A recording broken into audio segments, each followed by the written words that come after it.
안녕하세요. 사연 읽어드리는 사연끌림입니다. 자궁 수술을 하고 병원에서 돌아온 지 아직 보름도 안 됐습니다. 의사는 분명히 말했어요. 절대 무리하면 안 됩니다. 그런데 그날 시어머니의 전화 한 통이 걸려왔습니다. 수술은 잘 됐다며? 그럼 이번 김장은 네가 다 해도 되겠다. 전화기 너머로 들려온 시어머니의 목소리는 안부도 걱정도 없는 말이었습니다. 제가 아직 아픈 사람인지 아니면 이미 다 나은 사람인지조차 확인할 필요가 없다는 듯한 말투였습니다. 그 말은 질문이 아니었습니다. 이미 결정된 일을 저에게 통보하는 명령이었습니다. 저는 자궁수술을 받은 지 고작 2주밖에 되지 않았어요.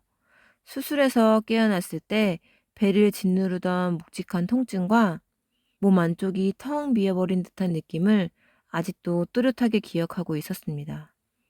아침에 눈을 뜨면 몸을 바로 일으키지 못하고 한참을 숨 고르듯 누워 있어야 했고, 조금만 오래 서 있어도 배 안쪽에서 쿡쿡 찌르는 통증이 올라왔어요. 겉으로는 멀쩡해 보여도 제 몸은 아직 회복이라는 단어와는 거리가 멀었습니다. 의사는 퇴원하면서 몇 번이나 같은 말을 반복했습니다. 최소 6주는 절대 안정입니다. 무거운 거 들면 안 되고 오래 서 있는 것도 위험해요. 특히 집안일이나 김장 같은 무리가 많이 되는 건 절대 하시면 안 됩니다.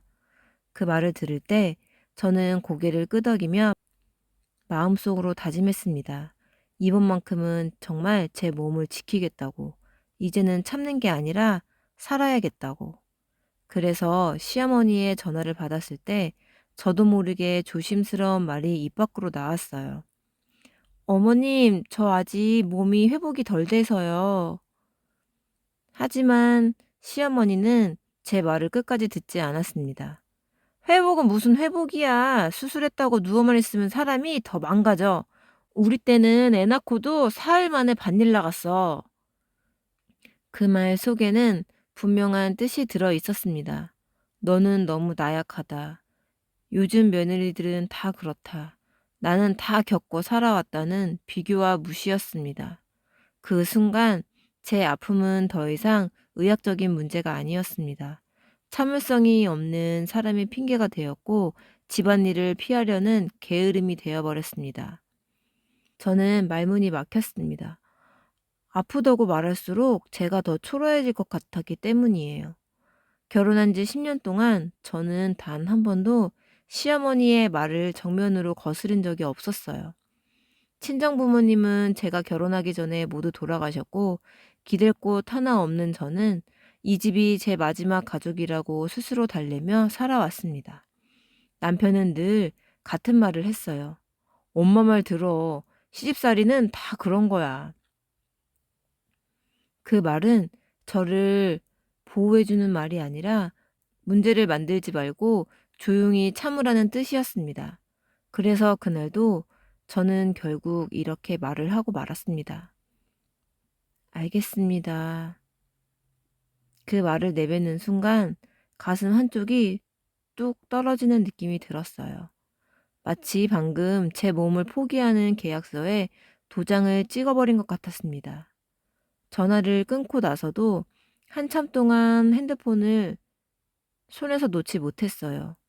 다시 걸어서 못하겠습니다 라고 말하고 싶었지만 이미 제 입은 너무 오래 참는 쪽에 익숙해져 있었습니다. 저는 천천히 화장실로 가 거울 앞에 섰습니다. 아직 단단하게 아물지 않은 배를 조심스럽게 내려다보면서 손을 얹었습니다. 따뜻해야 할 손끝이 차갑게 느껴졌어요. 이번만 참자. 이번 김장만 지나면 정말 끝이야. 그때 저는 정말 그렇게 믿고 있었습니다. 하지만 그날 저는 몰랐습니다. 시어머니가 준비한 김장은 그저 배추를 절이는 날이 아니라 제가 10년 동안 며느리라는 이름으로 참고 눌러왔던 모든 순간이 한꺼번에 터져나오는 시작이라는 것을요. 그리고 그 김장이 제 인생의 방향을 완전히 바꿔놓게 될 줄은 그때는 전혀 알지 못했습니다. 김장 날짜는 전화가 온 지 사흘 뒤로 정해졌어요. 시어머니는 마치 이미 모든 게 결정돼 있었다는 듯 날짜만 통보했습니다. 토요일 새벽이야. 배추는 이미 다 주문해놨고 사람도 부를 거니까 너는 몸 관리 잘하고 와. 몸 관리? 그 말이 참 이상하게 들렸습니다. 몸을 관리하라는 사람이 왜 제 몸을 쓰겠다고 이미 결정을 해버린 걸까요? 저는 불안한 마음에 다시 병원을 찾았어요. 수술을 집도했던 의사를 만나 김장을 해야 할 것 같다고 말하자 그는 잠시 제 얼굴을 보더니 표정을 굳혔습니다. 김장이요? 의사는 고개를 저었습니다. 절대 안 됩니다. 지금 환자분은 수술 후 출혈이 아직 완전히 멈추지 않았어요. 무거운 걸 들거나 장기간 서 있으면 재출혈 위험이 큽니다. 심하면 재수술까지도 고려해야 할 상황이에요. 그 말에 제 손이 저절로 배 위에 올라갔습니다. 그럼 아예 하면 안 되는 거죠? 네, 지금은 집안일도 최소한으로 줄이셔야 합니다. 김장은 말할 것도 없어요. 의사는 제 눈을 똑바로 보며 진단서를 써주었습니다. 굵은 글씨로 이렇게 적혀 있었습니다. 절대 안정 필요, 중노동 금지. 그 종이를 손에 쥐었을 때 저는 처음으로 이번엔 말할 수 있겠다는 용기가 조금 생겼습니다. 집으로 돌아오자마자 남편에게 진단서를 내밀었어요. 여보, 의사가 김장 절대 안 된대. 이거 봐. 재수술 얘기까지 했어. 남편은 진단서를 받아 잠깐 내려다보더니 천천히 접어 테이블 위에 내려놓았습니다. 그래도 엄마한테 이걸 그대로 말하기는 좀 그렇다. 왜? 엄마 성격 알잖아. 괜히 말 꺼냈다가 일 더 커지면 어쩌려고. 그 말에 가슴이 철렁 내려앉았습니다. 그럼 내가 직접 전화해서 설명할게. 하지만 남편은 고개를 저었어요. 지금은 그러지 말자. 엄마도 준비 다 해놨을 텐데 며느리가 빠진다고 하면 기분이 상하실 거야. 기분. 제 몸보다 시어머니의 기분이 더 중요한 순간이었습니다. 그럼 나는 어떻게 해? 제가 묻자 남편은 애매하게 웃으며 말했어요. 적당히 하면 되잖아. 너무 무리하지 말고. 중간중간 쉬고. 적당히? 그 말은 아무 책임도 지지 않는 말이었습니다. 배추 몇 포기까지가 적당한지, 몇 시간까지가 괜찮은지, 제가 쓰러지면 누가 책임을 질 건지 아무것도 정해지지 않은 말. 하지만 남편은 이미 이 대화를 끝내고 싶어 보였습니다. 저는 더 이상 말을 이어가지 못했어요. 왜냐하면 이 집에서 며느리가 시어머니의 뜻을 거스르면 어떤 일이 벌어지는지 너무 잘 알고 있었기 때문이에요. 대놓고 혼내지는 않아도 식탁에서 저만 빼놓는 눈빛, 전화는 하면서 제 안부는 묻지 않는 태도, 요즘 며느리는 버릇이 없다는 말이 여기저기서 흘러나오는 분위기, 그리고 무엇보다 그 모든 순간에 남편이 늘 중간에서 침묵으로 서 있었다는 사실. 저는 결국 진단서를 서랍에 넣었습니다. 마치 없던 종이인 것처럼. 김장 전날 밤 잠이 오지 않았어요. 배를 조금만 움직여도 통증이 올라와 자세를 몇 번이나 바꿨고 머릿속에는 시댁 마당에 쌓여 있을 배추가 계속 떠올랐어요. 저는 조용히 일어나 가방을 꺼냈어요. 진통제, 소염제, 응급실 위치가 적힌 카드. 하나하나 넣으면서 스스로에게 말했습니다. 하루만 참자. 정말 하루만. 하지만 마음 한구석에는 이미 알고 있었어요. 이 집에서 하루만이라는 말은 절대 하루로 끝나지 않는다는 걸. 그리고 그 김장날이 단순히 힘든 하루가 아니라 제가 더 이상 이 집안에서 사람으로 남을 수 있을지 아니면 그냥 쓰다 버려질 존재가 될지를 결정하는 날이 될 거라는 걸요. 그때 저는 아직도 몰랐습니다. 그날 아침 시댁 마당에 들어서는 순간 제 인생이 완전히 다른 방향으로 꺾이게 될 줄은요. 김장 당일 새벽 5시, 아직 해도 뜨지 않은 시간에 시댁 마당에 들어선 순간 저는 발걸음을 멈출 수밖에 없었어요. 눈앞에 펼쳐진 광경 때문이었습니다. 배추. 끝이 보이지 않는 배추. 비닐 포대가 여기저기 찢어진 채 마당 한가운데 산처럼 쌓여 있었어요. 흰 속이 드러난 배추들이 차가운 새벽 공기 속에서 김을 내뿜고 있었어요. 어머님, 이게 다 몇 포기예요? 제 목소리는 이미 힘이 빠져 있었습니다. 200포기! 시어머니는 아무렇지 않게 말했어요. 작년보다 줄인 거야. 작년엔 250포기 했어. 200포기? 순간 귀가 멍해졌어요. 요즘 집집마다 50포기도 많다고 하는데 200포기라니요? 어머님, 저 지금 몸 상태가... 제가 말을 꺼내려 하자 시어머니는 제 말을 끊었습니다. 그러니까 새벽부터 시작하는 거잖아. 천천히 하면 돼. 아프면 중간중간 쉬고. 그 말은 아프면 쉬라는 말이 아니라 죽을 때까지 버티라는 말처럼 들렸어요. 이미 마당에는 아주머니들이 모여 있었어요. 앞치마를 두른 채 절임통 옆에 서서 서로 안부를 묻고 있었어요. 아이고, 이제 김장 시작했네. 며느리가 젊어서 좋겠다. 시어머니는 그들 앞에서 저를 소개하듯 말했어요.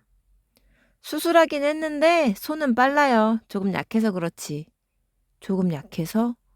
그 말 한마디에 저는 사람이 아니라 고장난 일꾼이 된 기분이었습니다.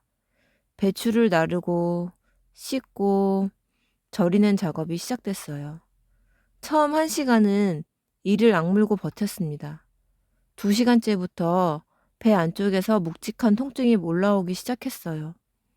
3시간째 허리를 펼 때마다 숨이 턱 막혔고 다리에 힘이 풀렸습니다. 저 잠깐만 쉬었다 할게요. 제가 말하자 시어머니는 못마땅한 표정으로 말했습니다. 벌써 쉬어? 아직 반도 안 했는데? 쉬는 시간은 허락받아야 하는 일이었습니다. 4시간째. 저는 화장실에 들어가 문을 잠그고 변기 위에 앉아 눈을 감았어요. 아랫배 쪽이 뜨겁게 욱신거렸고 땀이 식은땀처럼 흘렀어요. 이상하다. 불안한 마음에 휴지를 확인했을 때 저는 손이 떨렸어요. 선명한 붉은색. 출혈이 다시 시작된 겁니다. 저는 손을 씻고 아무 일도 없는 척 다시 마당으로 나갔어요. 왜냐하면 이 집에서는 아프다는 말이 일을 피하려는 핑계로 취급된다는 걸 너무 잘 알고 있었기 때문이에요. 5시간째 배추가 담긴 큰 통을 옮기려다 저는 중심을 잃었어요. 아! 짧은 신음이 입 밖으로 나왔습니다. 그 순간 시어머니의 목소리가 마당을 갈랐습니다. 에이, 그것도 못 들어? 사람들의 손이 멈췄어요. 아니, 자궁수술했다고 사람 구실도 못해? 그 말은 칼처럼 날아와 제 가슴에 꽂혔어요. 순간 주변이 조용해졌어요. 누군가는 고개를 돌렸고 누군가는 못 들은 척 했습니다. 요즘 젊은 것들은 왜 이렇게 나약해? 그래도 시어머니 말은 들어야지. 귓가에 속삭이는 말들이 하나하나 박혔습니다. 저는 아무 말도 하지 못한 채 그 자리에 서 있었어요. 손에는 젖은 배추가 들려 있었고 몸은 부들부들 떨리고 있었어요. 자궁수술했다고 사람 구실도 못한다고? 그 말이 머릿속에서 계속 울렸습니다. 그날 오후 3시, 저는 더 이상 몸을 가눌 수가 없었습니다. 눈앞이 어두워지면서 바닥이 흔들렸어요. 쓰러지려는 순간 누군가 제 팔을 잡았습니다. 그건 시어머니도 남편도 아니었어요. 동네 아주머니 한 분이 제 얼굴을 보고 말했습니다. 얘야, 너 지금 안색이 아니야. 이건 김장할 얼굴이 아니야. 이 말과 동시에 저는 그 자리에서 주저앉았어요. 배추보다 무거웠던 건 제 몸이 아니라 10년 동안 쌓여온 침묵이었습니다. 그리고 그 순간 저는 처음으로 깨달았어요. 이곳에서 제가 쓰러진다고 해서 누군가 멈춰주지 않는다는 걸요. 눈을 떴을 때 천장이 보였습니다. 익숙하지 않은 냄새와 차가운 조명이 여기가 집이 아니라는 걸 바로 알려주었습니다. 응급실이었습니다. 팔에는 링거가 꽂혀 있었고 아랫배는 돌덩이를 올려놓은 것처럼 묵직하고 아팠어요. 깨어나셨어요? 간호사의 말에 고개를 조금 끄덕이자 잠시 후 의사가 들어왔습니다. 표정이 좋지 않았습니다. 대체 무슨 일을 하신 겁니까? 의사의 목소리는 분명 화가 나 있었습니다. 수술한 지 얼마나 됐다고 이렇게 무리하셨어요. 출혈이 다시 시작됐습니다. 이 상태면 당분간 입원하셔야 합니다. 입원이요? 네, 지금은 다시 출혈이 멈춘다는 보장도 없습니다. 그 말을 듣는 순간 가슴이 철렁 내려앉았습니다. 재수술이라는 단어가 머릿속을 스쳤어요.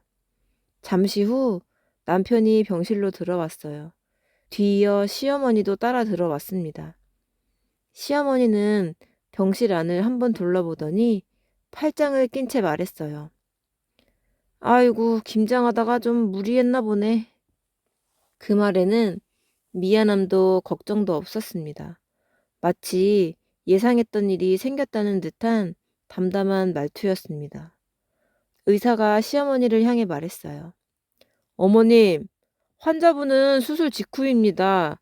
지금 하신 일은 굉장히 위험한 행동이었어요. 시어머니는 고개를 끄덕이면서도 입가에 힘을 주었습니다. 선생님, 집안일이 좀 있어서요. 다들 그렇게 살아요. 그 말에 의사는 더 단호해졌습니다. 집안일보다 목숨이 먼저입니다. 이건 습관이나 성격의 문제가 아니라 의학적인 문제예요. 건강과 직결된 문제예요. 하지만 시어머니는 더 이상 듣지 않겠다는 듯 고개를 돌렸습니다. 의사가 나간 뒤 병실에는 어색한 침묵이 흘렀어요. 그리고 제가 절대 잊지 못할 그 대화를 병실 문 밖에서 듣게 됐어요. 엄마, 그래도 집사람이 이렇게 된 건 남편의 목소리였어요. 야, 내가 뭘 잘못했어? 시어머니의 목소리는 조금도 낮아지지 않았습니다. 김장은 원래 며느리가 하는 거야. 제가 약한 거지. 다른 집 며느리들은 다 잘만 하더라. 그래도 수술한 지 얼마 안 됐잖아. 그러니까 앞으로 조심하면 되지. 뭐 이렇게 호들갑들을 떨어. 그 순간 제 가슴 안에서 뭔가가 완전히 부서졌어요. 10년 동안 제가 붙잡고 있던 마지막 믿음이었습니다. 그래도 위급하면 이 사람들은 나를 지켜주겠지? 그 믿음이 산산이 깨졌어요. 남편은 제 병실로 들어와 작은 목소리로 말했어요. 미안해. 근데 엄마도 나쁜 뜻은 아니었어. 우리 집이 원래 그런 거 알잖아. 그 말에 저는 남편을 가만히 바라봤습니다. 이 사람이 내 남편이 맞나 싶을 정도로 낯설어 보였어요. 당신은 한 번도 내 편이 아니었구나? 무슨 소리야, 내가. 나가줘. 제 목소리는 이상하리만큼 차분했어요. 혼자 있고 싶어. 남편은 잠시 머뭇거리다가 아무 말 없이 병실을 나갔어요. 문이 닫히는 소리를 들으며 저는 천장을 바라봤어요. 눈물이 천천히 흘러내렸습니다. 아파서 운 게 아니었어요. 억울해서도 아니었어요. 제가 이 집에서 며느리라는 이름으로 10년을 살면서 단 한 번도 사람으로 보호받은 적이 없었다는 사실이 너무 선명해졌기 때문이에요. 그날 밤 병실에서 혼자 누워 저는 처음으로 이 생각을 했어요. 그날 밤 병실에서 혼자 누워 저는 처음으로 이 생각을 했어요. 내가 지금 이 결정을 하지 않으면 다음엔 정말 죽을 수도 있겠구나.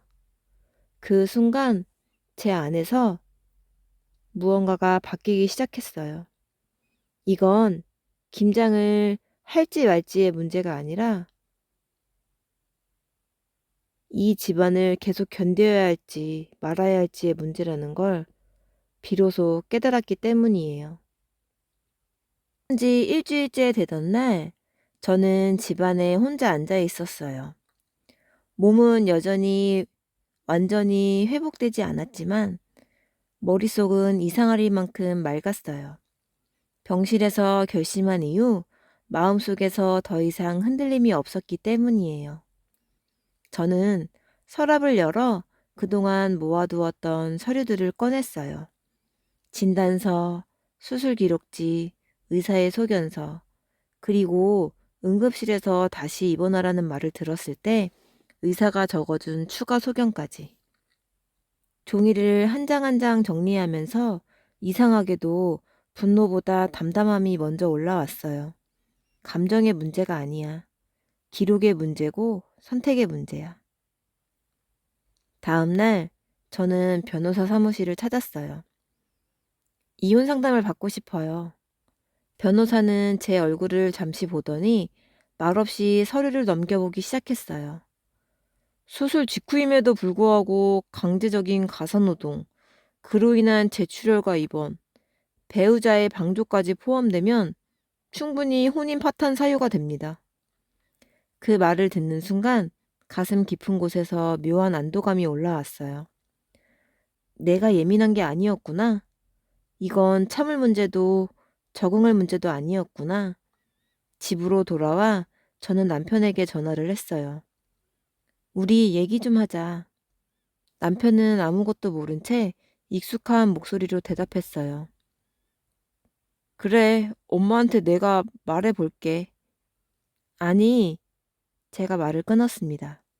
이제 그 얘기 아니야. 잠시 침묵이 흐른 뒤 남편이 물었어요. 그럼 무슨 얘긴데? 이혼하자. 전화기 너머에서 숨먹는 소리가 들렸습니다. 갑자기 왜 이래? 김장일 때문에 그래? 그 말에 저는 처음으로 웃음이 나왔어요. 김장 때문이 아니야. 김장은 그냥 계기였어. 그럼 뭐 때문에? 당신이 한 번도 내 편이 아니었기 때문이야. 남편은 당황한 목소리로 말했어요. 내가 왜 네 편이 아니야? 난 중간에서. 아니, 제가 단호하게 말했어요. 당신은 중간에 있었던 게 아니야. 항상 어머니 편이었어. 난 늘 혼자였고. 그날 밤 저는 시어머니에게 마지막 문자를 보냈습니다. 길게 쓰지는 않았어요. 더 이상 설명할 필요가 없었기 때문이에요. 어머님, 저는 김장을 거부한 며느리가 아닙니다. 아픈 사람을 사람으로 대하지 않은 집안을 거부한 겁니다. 200포기 김장은 앞으로 아드님한테 직접 시키시길 바랍니다. 문자를 보내고 휴대폰을 껐습니다. 그 순간 가슴이 쿵 내려앉았지만 곧바로 숨이 편해졌어요. 몇 주 뒤 저는 작은 원룸으로 이사했어요. 짐은 많지 않았어요.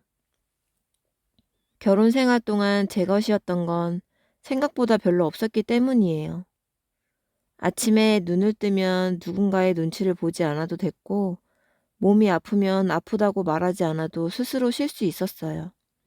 어느 날 마트에 갔다가 김장 배추를 보았어요. 예전 같았으면 가슴이 답답해졌을 장면이었지만 배추는 그냥 배추였습니다. 김장은 그냥 김장이었어요. 누군가의 권력을 증명하는 도구도, 며느리를 시험하는 의식도 아니었어요. 집으로 돌아오는 길에 저는 생각했어요. 나는 김장을 거부한 게 아니야. 나를 사람으로 대하지 않은 관계를 거부한 거야. 저는 늦었지만 제 몸과 인생을 선택했어요. 그리고 그 선택은 제 인생에서 가장 아프고 가장 옳은 결정이었습니다. 며느리라는 이유로, 아내라는 이유로, 여자라는 이유로 몸을 갈아 넣으라고 말하는 순간 그 관계는 사랑이 아닙니다.